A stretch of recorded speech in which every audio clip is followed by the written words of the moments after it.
cas, félicitations pour l'étape de Make the warnings.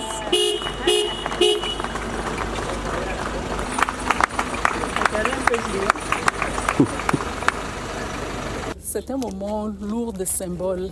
Les équipes du ministère de la Planification et de la Prospective et notamment de la Direction générale de la statistique, du Bureau central du recensement, ont travaillé pendant plusieurs années pour préparer un exercice qui compte dans la vie d'une nation. C'est le recensement général de la population et du logement. Ce recensement est important parce que nous devons savoir combien nous sommes, nous devons savoir où nous vivons, mais il est encore plus important pour le gouvernement qui prépare les politiques publiques. Dans le cadre de la Ve République, le chef de l'État s'est engagé à s'assurer que les conditions de vie de toutes les populations sont améliorées. Et pour ça, il faudrait que nous sachions qui sont ces populations et comment est-ce que nous pouvons les aider. Nous avons finalisé la cartographie censitaire il y a quelques mois. C'est cette cartographie qui nous permet de savoir où sont les populations, comment est-ce qu'elles sont distribuées sur toute l'étendue du territoire.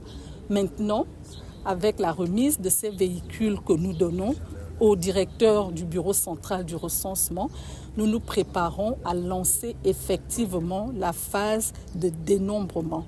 C'est-à-dire que ces agents recenseurs vont être formés pendant 2 semaines et le directeur du Bureau central du recensement aura le temps de vous expliquer exactement quel est le chronogramme.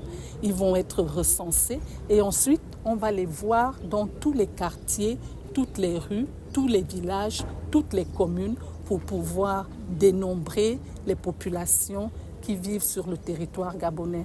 Donc le message que je pourrais donner à ce moment précis, c'est d'encourager les populations à les accueillir, à donner autant d'informations qu'au possible, du moins celles qu'on leur pose, parce que l'atteinte des objectifs du projet de société du chef de l'État va dépendre en grande partie de la véracité ou plutôt de la qualité des résultats de ce recensement. C'est donc un moment important. Nous voulons que les populations gabonaises sachent. Nous avions dû retarder la phase du recensement parce que nous ne voulions pas les déranger pendant les fêtes de fin d'année.